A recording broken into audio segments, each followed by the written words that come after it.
Hola, ¿qué tal? Buenas tardes.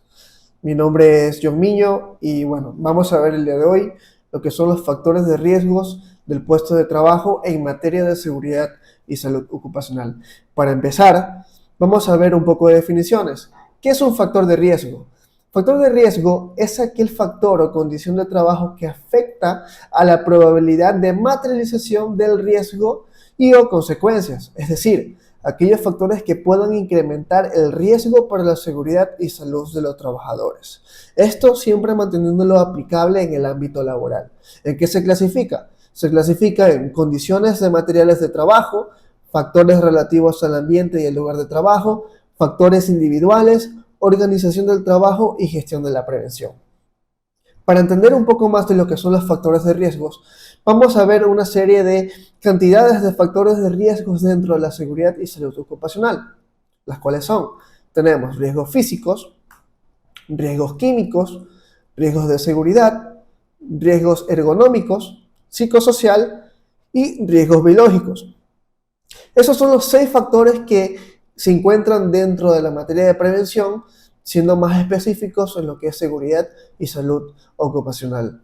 Entonces, en primera instancia, vamos a ver los que son los riesgos físicos. ¿Qué son los riesgos físicos? Son aquellos que se producen debido a la exposición a agentes físicos y que pueden producir efectos nocivos sobre la seguridad y salud de los trabajadores. ¿En qué se clasifican? Se clasifican en temperaturas extremas, frío y calor, ruido, vibraciones, iluminación, radiaciones ionizantes y no ionizantes. De todo esto se clasifica lo que son los riesgos físicos que se pueden encontrar en los diferentes puestos o ámbitos de trabajo. Entonces, comenzando con lo que son temperaturas extremas, esto se refiere a los cambios de temperatura que existen en un ambiente que se manifiestan en el aire, en los cuerpos de forma de calor y en una exposición que fluctúa entre dos extremos que se denominan caliente y frío. Es decir, cuando un ambiente de trabajo se encuentra con mucho frío o cuando el mismo ambiente de trabajo se encuentra con mucho calor. ¿Cuáles son los efectos de frío en la salud? Afectación al ritmo cardíaco, hipotermia y escalofríos. Ahora, los efectos de calor en la salud, pues estrés por calor, convulsión con sudoración intensa y agotamiento por calor. Cada una depende pues sus tipos de consecuencias. Ahora, ¿cuáles son las medidas de prevención de este factor de riesgo?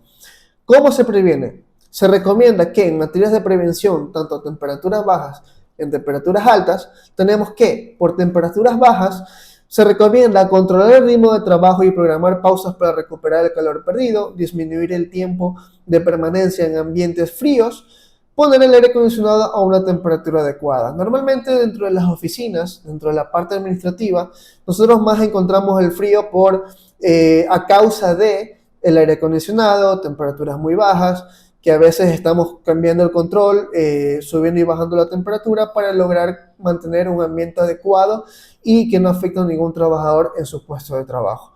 Ahora, por temperaturas altas, utilizar sistemas de ventilación, aire natural o aire artificial, organizar rotaciones en los puestos de trabajo y planificar las tareas más dificultosas en las horas de menos intensidad calórica. Y por último, protegerse la piel, la cabeza, los labios y los ojos. Tenemos también lo que es el ruido. El ruido también es considerado como un factor de riesgo físico. Consiste en el movimiento que se produce en un medio elástico por una fuente de vibración. Es un sonido indeseable que produce efectos adversos fisiológicos y psicológicos que interfieren con las actividades humanas de comunicación, trabajo y descanso. ¿Cuáles son las fuentes de ruido? Bueno, en cualquier lugar existe una fuente de ruido. En cualquier lugar que estemos expuestos a una fuente de ruidos. La diferencia es que pueden ser ruidos bajos, ruidos que no molesten, ruidos medios o ruidos que sí realmente sean intolerables a la persona. Entonces, en cualquier lugar existe ruido que llega hasta las personas desde varias fuentes y a través de varias vías. El ruido emitido por una fuente se propaga en todas las direcciones y en su camino puede llegar directamente al receptor, ser parcialmente absorbido, transmitido y o reflejado por los obstáculos que se encuentran en su camino. En general, se pueden considerar 4 fuentes de ruido: exterior, el de las instalaciones del edificio y equipos de oficina y producidos por personas. Aquí tenemos un ejemplo gráfico de las fuentes de ruido. Por ejemplo, en el exterior, el tráfico vehicular, el tráfico aéreo, obras públicas o actividades comunitarias, en las instalaciones de edificios, los ascensores, conducciones de agua, instalación lumínica, sistemas de ventilación y climatización. En los equipos de oficina tenemos también lo que son las impresoras, los teléfonos, las computadoras, y por personas pues tenemos también lo que son las conversaciones entre compañeros, las grapadoras y los golpes que pueden ocurrirse en el lugar, etc. Ahora, ¿cuál es el nivel de ruido y su tiempo de exposición? Es importante conocer esto porque existe una medida exacta en la cual las personas podemos estar expuestos al ruido. Por ejemplo, de 85 decibeles podemos estar expuestos a 8 horas, 90 decibeles 4 horas, 95 decibeles 2 horas, 100 decibeles 1 hora, 110 decibeles 25 minutos, 115 decibeles 15 minutos. Cabe recalcar que para tener el nivel de ruido en un ambiente es necesario realizar las mediciones de ruido a través de un sonómetro. ¿Cuáles son las recomendaciones ante la exposición de ruidos? Pues utilizar equipos con niveles de ruidos reducidos, colocar alfombras, cortinas o paneles absorbentes de sonido, mantenerse alejado de áreas ruidosas, reubicar equipos ruidosos de las oficinas a un lugar apartado preferencialmente, realizar mantenimientos periódicos de los equipos de oficinas para evitar ruidos innecesarios. Ahora, como siguiente característica tenemos lo que son las vibraciones. ¿Qué es una vibración? Se define como cualquier movimiento que hace el cuerpo alrededor de un punto fijo, que tiene dos características, frecuencia e intensidad. La frecuencia es la indicación de velocidad y la intensidad, pues, es la amplitud de movimiento. ¿Cuáles son las clases de vibraciones? Pues tenemos de muy baja frecuencia, 2 Hz, que es el movimiento de balanceo de trenes, barcos y aviones. Tenemos de baja frecuencia entre 2 a 20 Hz, que son originadas por carretillas, elevadoras, vehículos accionados por motor. Y por último, de muy alta, de alta, que es entre 20 a 1000 Hz, que se originan a través de máquinas neumáticas y rotativas, tales como martillos, motosierras, taladros, moladoras, etc. ¿Cuáles son las consecuencias por exposición a vibraciones? Pues son problemas en las articulaciones de la mano, traumatismos en la columna vertebral, dolores abdominales y digestivos, problemas de equilibrio, dolores de cabeza y trastornos visuales. ¿Cuáles son las medidas preventivas ante este tipo de situación? Disminuir el tiempo de exposición, establecer un sistema de rotación de lugares de trabajo, establecer un sistema de pausas durante la jornada laboral, intentar siempre que sea posible minimizar la intensidad de las vibraciones, reducir las vibraciones entre las piezas de las máquinas, mejorar en lo posible las irregularidades del terreno por el cual circulan los medios de transporte, utilizar equipos de protección individual, guantes antivibración, botas, etcétera, cuando sea necesario. Ahora, como siguiente punto del factor físico, tenemos lo que es la iluminación. ¿Qué es una iluminación? Pues es la cantidad de luminosidad que se presenta en el sitio de trabajo, cuya finalidad es realizarlo en condiciones aceptables de eficacia, comodidad y seguridad. No se trata de la iluminación general, sino de la cantidad de luz en el punto focal de trabajo. Ahora, en el ámbito laboral, dentro de la empresa, todos estamos expuestos a la iluminación. ¿Por qué? En nuestros puestos de trabajo tenemos luminarias. Ahora, puede variar, puede ser luminaria baja, puede ser luminaria media o alta, aceptable o demasiada luz, demasiada luminosidad. Entonces, ¿qué sucede en los puestos de trabajo cuando existe una iluminación deficiente? ¿Cuáles son los efectos? Pues incrementa las anomalías visuales al no permitir una visión clara, cómoda y rápida, incrementa los riesgos de accidentes porque no se visualizan rápidamente los peligros, aumenta la posibilidad de cometer errores. Podemos tropezarnos, podemos caernos cuando tenemos una iluminación que no es la adecuada en el puesto de trabajo. ¿Cómo se mide este tipo de iluminación? Por lo general la iluminación, la unidad de la iluminación se representa a través de luxes. Y como yo mido lo que es la iluminación en un ambiente de trabajo o un puesto de trabajo, es a través de una herramienta que se llama luxómetro.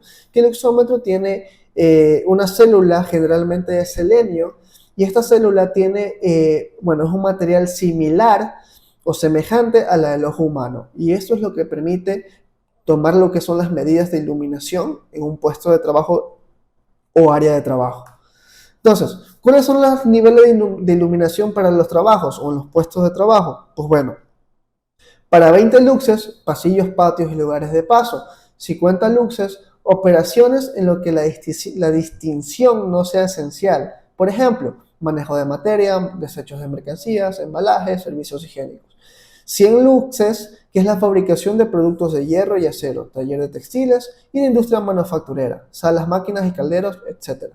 200 luxes, si es esencial una distinción moderada de detalles, tales como talleres de metalmecánica, costura, industria de conserva e imprentas. 300 luxes, trabajos de montaje, pintura a pistola, tipografía, contabilidad y taquigrafía. 500 luxes, corrección de pruebas, fresado y torneado, dibujos. 1000 luxes, trabajos con colores o artísticos, inspección delicada, montajes de precisión electrónicos y relojerías.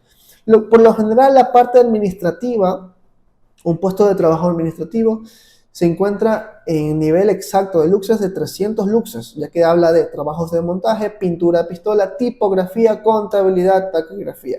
Cuando hablamos de tipografía, contabilidad, estamos hablando de actividades administrativas. Ahora, ¿cuáles son las medidas preventivas ante esta exposición de riesgo? Implementar un programa de mantenimiento preventiva a luminarias de las áreas de trabajo, tener en cuenta la ubicación de los puestos de trabajo de manera que no exista brillo ni la existencia de sombras por parte del servidor, en cuanto sea posible mantener en las oficinas iluminación natural acompañado de la luz artificial en caso de ser necesario. Procurar mantener los niveles y contrastes adecuados a las exigencias visuales de la tarea, evitando variaciones bruscas de iluminación, y la iluminación de los lugares de trabajo deberá permitir que los servidores dispongan de condiciones de visibilidad adecuadas para poder circular por los mismos y desarrollar en ellos sus actividades sin riesgos para su salud. Y ahora, como último punto del factor de riesgo físico, tenemos lo que es la radiación. ¿Qué es la radiación? Es el proceso de transmisión de ondas o partículas a través del espacio o de algún medio.